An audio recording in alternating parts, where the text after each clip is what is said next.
This Racing Life with Albasti Equiworld, the leading supplier of horse feeds and supplements.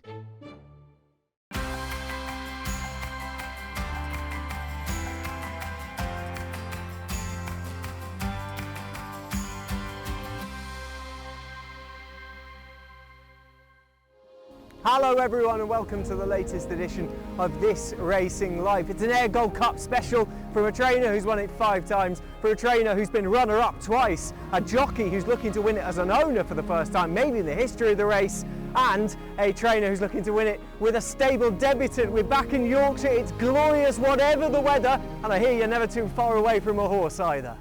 For any young trainers starting out, there would be far worse examples to follow than the one set by Kevin Ryan. Regularly breaking £1 million each season since the early part of the century, his family-oriented business is booming, but there are further ambitions to keep climbing the ladder.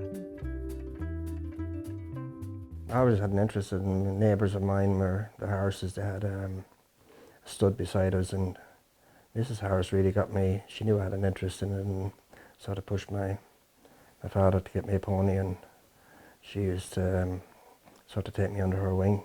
You progressed to the move to England, where you were taken under the wing by Jack Berry. You had time with Richard Fahey as well before you had your own licence.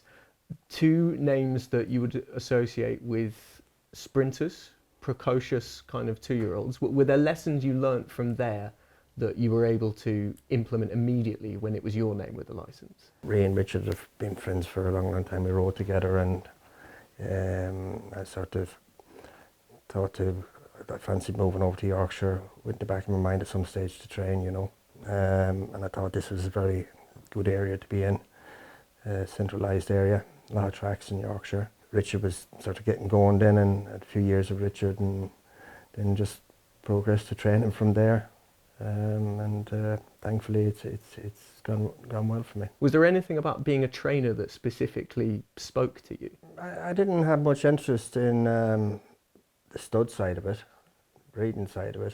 This is the one thing that if I was going to do, this is what I wanted to do, you know. We gradually built up a team of horses over the years. We were lucky we sort of hit the ground reasonably well, had them winners, you know, fairly quickly. I was very lucky. Harry Beebe at Doncaster, you know, I told him I was going to buy some yearlings, and he said, look, don't go mad, but you know, work away at a reasonable scale, and we'll look after you. And he did, you know, fair. And I always, you know, obviously, he's gone now, you know, but he was very, very good to me at the sales, and it sort of progressed from there. Talk about a place steeped in history. Noel Merlis having a presence here. Was there ever any kind of pressure that you put on yourself that you would like to be in those kind of echelons, or is that not really in your thought process? You're just young, you're keen, you want to get going. Everyone wants to be successful. I never lost that, and that's why as we were progressing, we were taking more chances at the sales, spending a bit more money, probably money that we didn't have, but luckily we were able to get him sold. The Hallcrofts from Bearstone Stud, they've probably been sending me horses since about the 2nd year I've been training, you know, and obviously we ended up with Last Slippers, and Breeders' Cup winner, and we've had other good horses as well. So I've had a good support. In the early 2010s, there was a noticeable shift of, we're not going to crack 100 winners in a season, but we're going to have group winners, and we're going to break the £1 million mark each time. Yeah, like we had a season, we had 133 winners one season, and you know, when I looked at the prize money at the end of it, we had a lot of winners. But it didn't quite match up. It didn't match up, yeah. Mathematically, I thought we have to start winning better races, you know, and that's what we sort of set out to do. You want to be playing at the top table. You know, we're very fortunate that we've had plenty of Group 1 success. We'd like that to continue as well. But you know, the one thing with the prize money is that you're running the right races, and to have that success is important to continue. So yeah, definitely breaking the £1 million barrier is always one of the goals, along with a few others. Take me back. I mean, being a trainer's son, most people are assuming it's a foregone conclusion that Adam's going to be joining the family business. Was it that case? Yeah, I always wanted to do it. I think it took me a little bit of time to sort of figure out it's not as easy as it looks. I went through my education, went to college, and it came to decision time. After college, do university, I'll go into this, and sat down with my dad, had a chat, and this is ultimately what I wanted to do. And I realised, all the hard work and experience you need before you can make that jump. So we went that way. Do you have a hunger to be part of a joint licence in time, or are you happy in your current role? I'm happy. It's a family business. Success is success. I'm incredibly proud of what my parents have been able to build here. I don't need my name on it to say I'm part of it. But ultimately the goal is to train, whether that would be joint or in time on my own. We'll see what the future holds. But I don't need my name out there to know that I'm part of the team here, and obviously the successes that can come. But ultimately the boss will make that decision. Do you enjoy the element of the family business? It's not for everyone. Some people would probably be best placed not to be working with their parents, and parents not with their sons and daughters.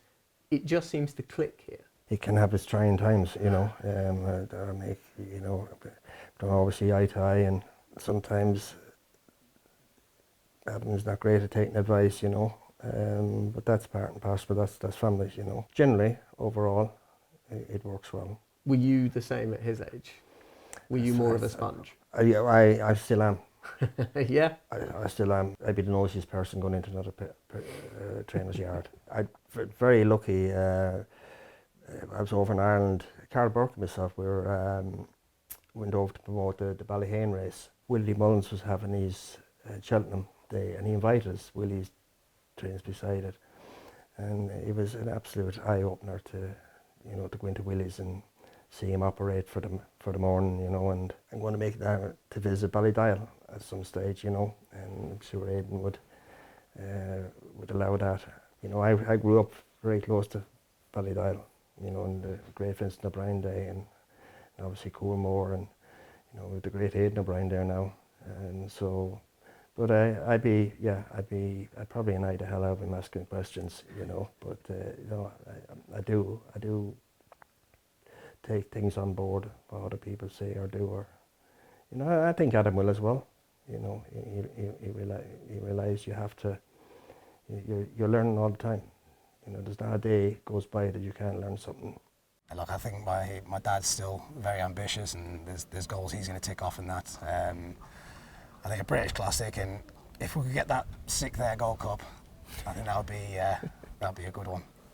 If you could relive one day of racing that you've enjoyed as a trainer, you can only have one. Which one would that be? I'll go all the way back to winning the Group 3 at Curra, Eastern Purple. Really? It was my first group winner. It was a real breakthrough. They're racing now to the final 100 yards. Eastern Purple, Gaelic Storm over on the far side as they go towards the line. Eastern Purple on the near side. Came at the right time, and I think the horse himself, he was just borderline group horse, and he went in one of the Curra, the Greenlands, and to do it in Ireland, all my family were there. My mother was there. Look, Mercy, she was there as well.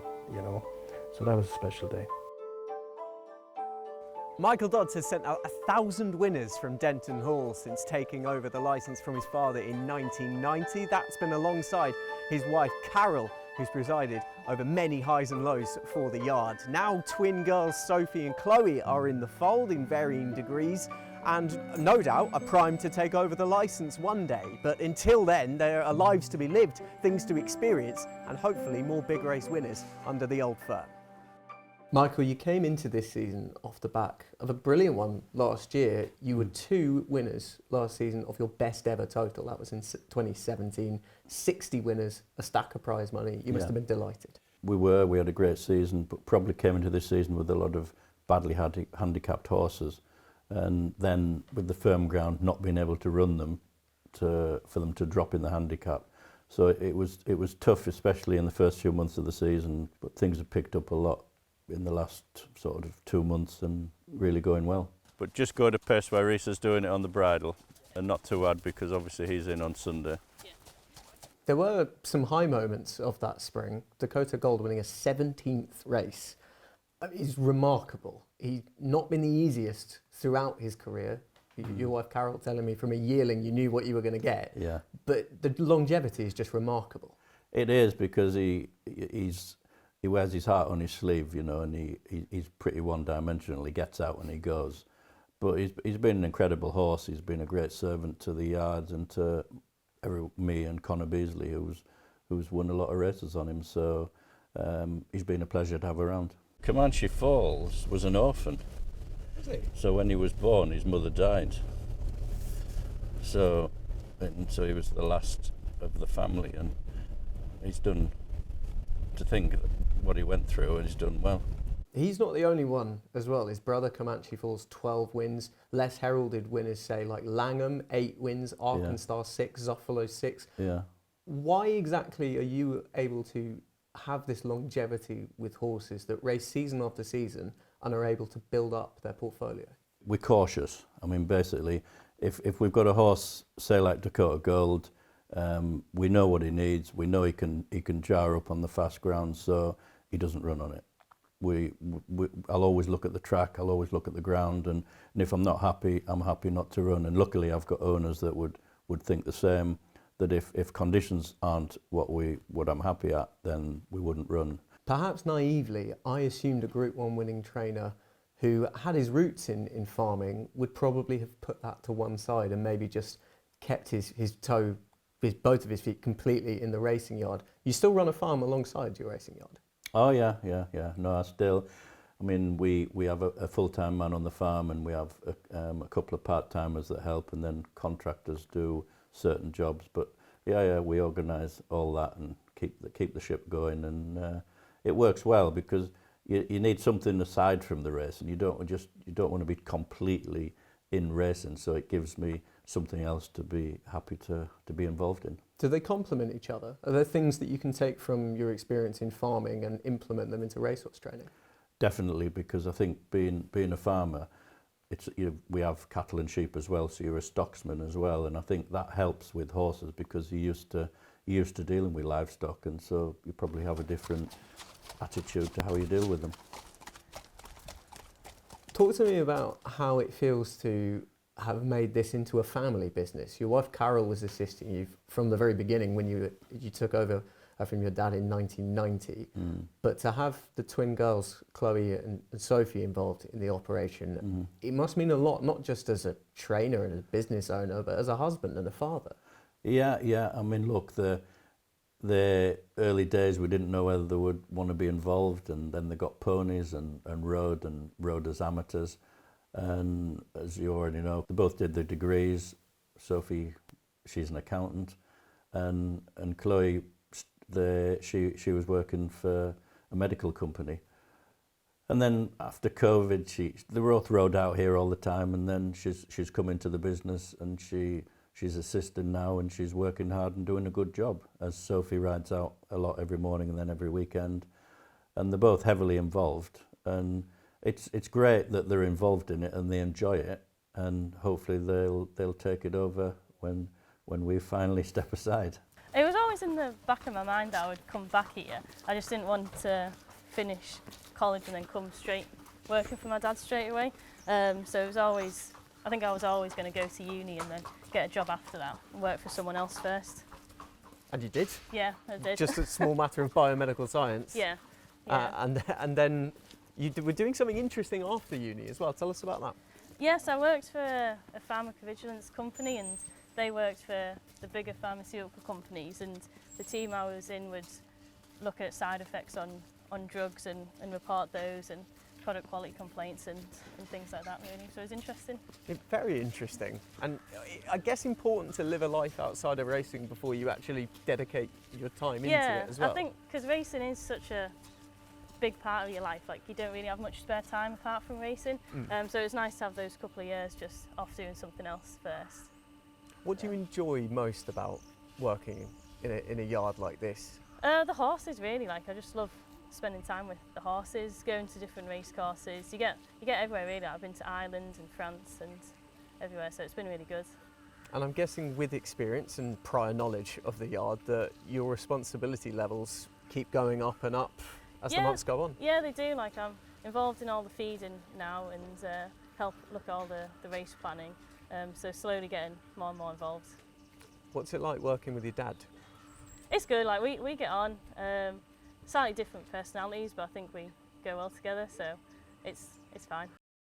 It does work. Like, we do get on really well. I think the fact that me and Chloe are obviously twins as well, like, we don't argue. We have a little disagreements, but in general, like, the whole family really, we don't really.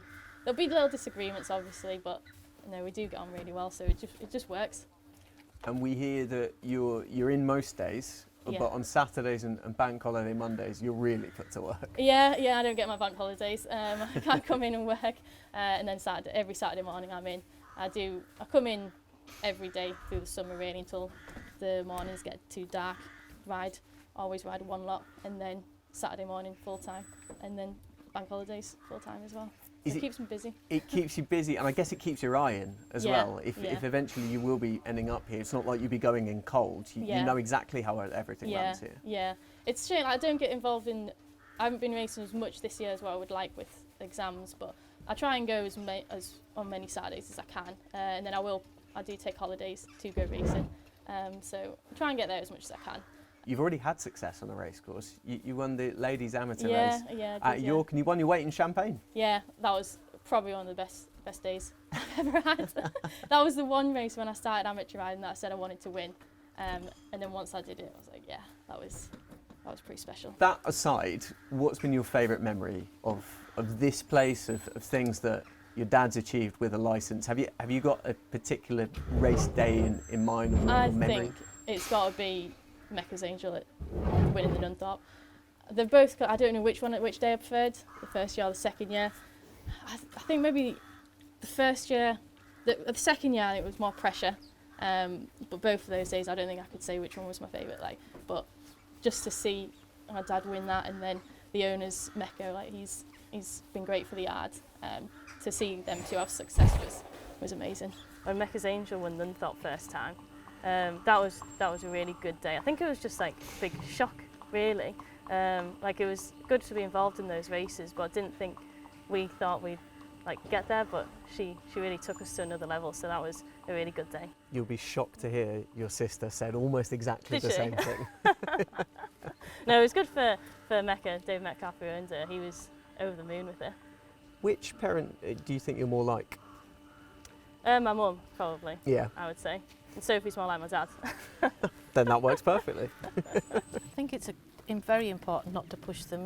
They've got to choose what they want to do themselves, and we didn't ram it into them at all. And they started riding out, and they enjoyed it, and they just taught from learnt from there really, and they've enjoyed it, and they still do enjoy it. And I think it is important not to ram things down their throats. They've got to decide what they want to do themselves, not what you want them to do. We're very pleased, and we're happy that they enjoy it, and they seem to get on very well with people, especially at the races, and they do a good job. Very, very pleased and proud of them.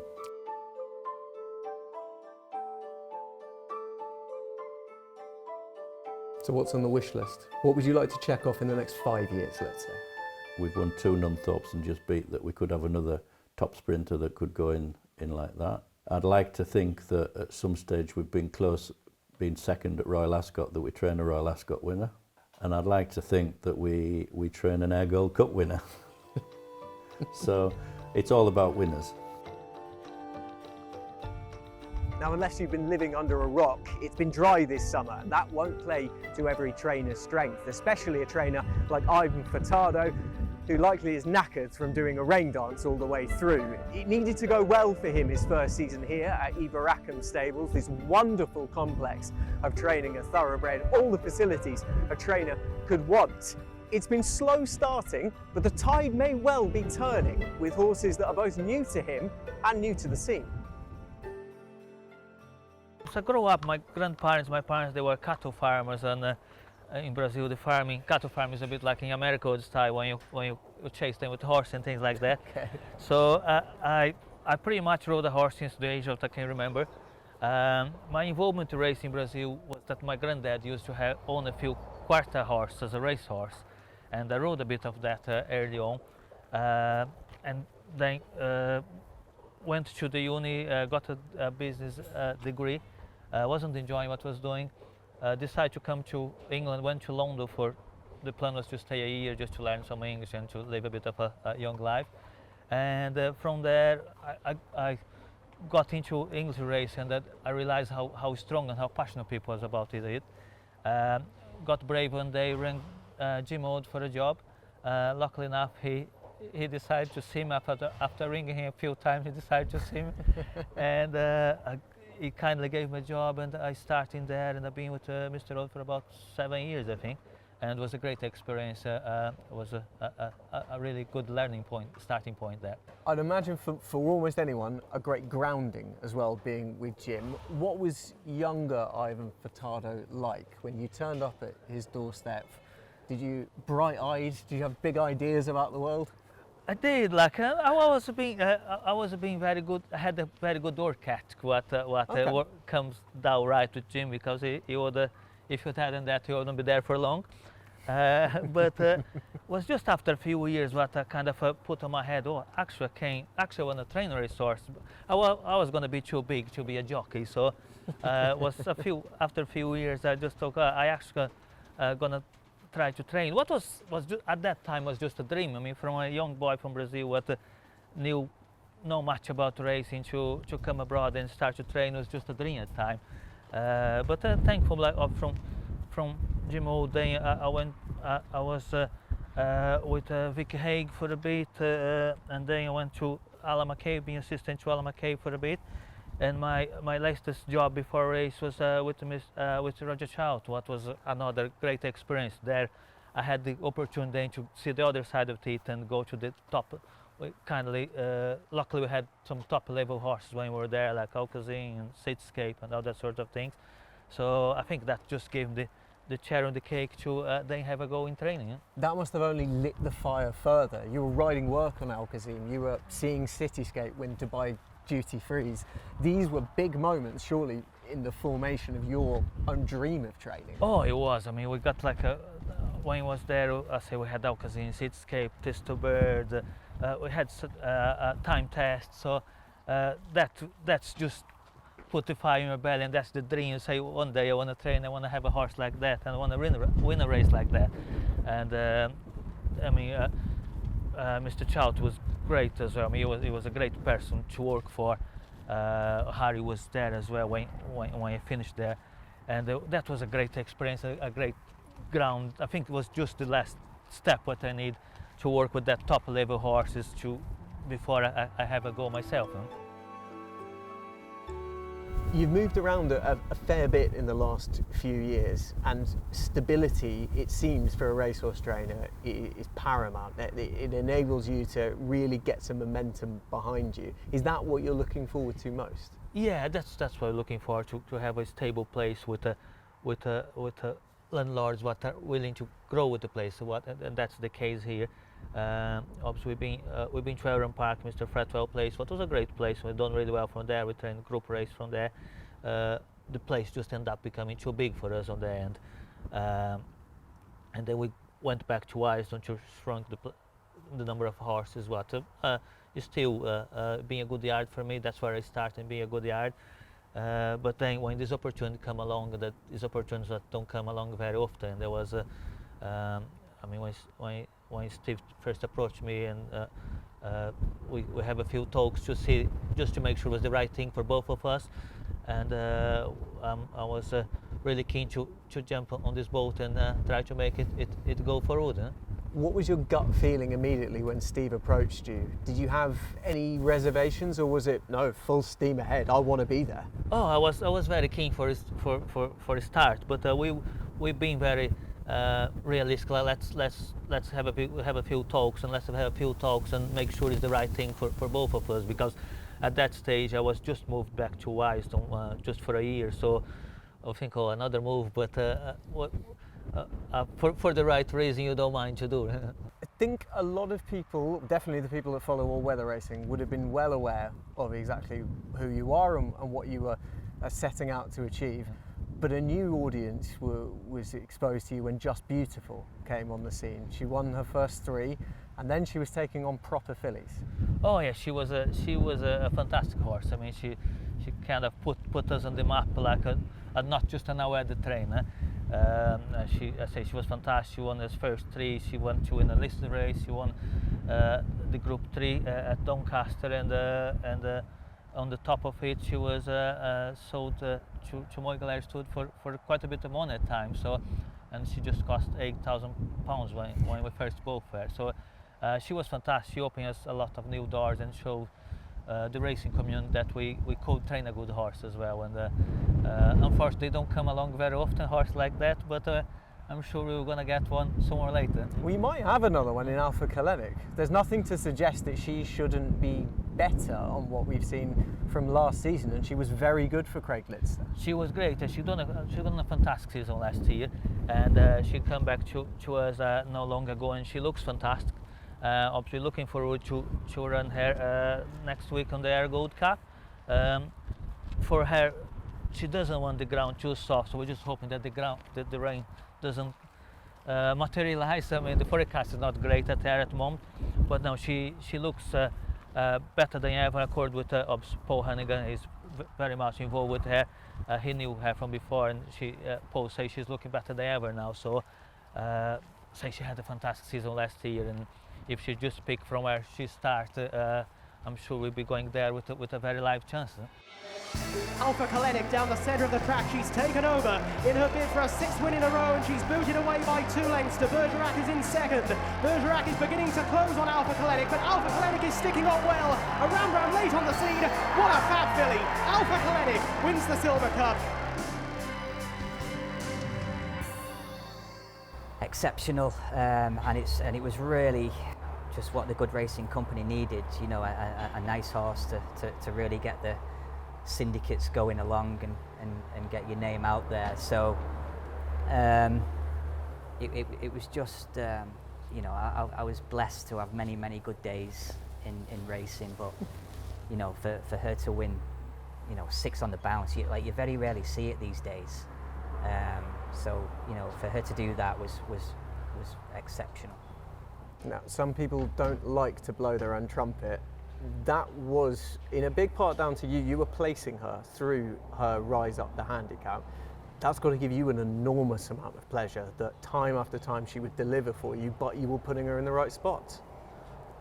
Yeah, I really enjoyed it. You know, I mean, a lot of people will tell you, you know, when a plan comes off, brilliant. You know, it doesn't happen often.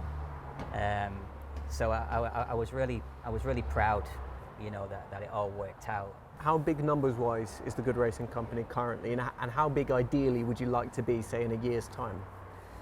Well, it's all been on the up, really. I mean, I think we've got roughly around about 12 horses now, where we've got the majority of horses here.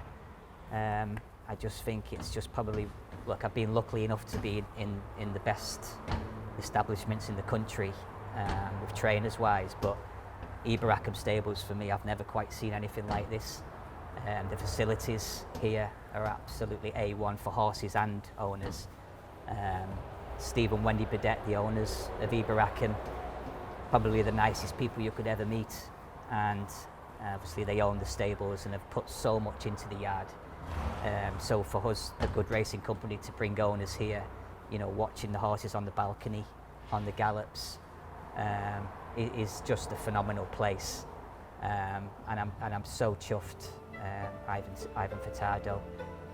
You would not meet many better guys. So that's it for the latest edition of This Racing Life. Once again, we've loved our time up north, and thank you to Kevin Ryan, Ivan Furtado, Paul Hanagan and Michael Dods for opening their doors to us this week. Next week, we'll be back down south in Newmarket. Hope you can join us then. Thanks for watching, and we'll see you again soon. Bye-bye.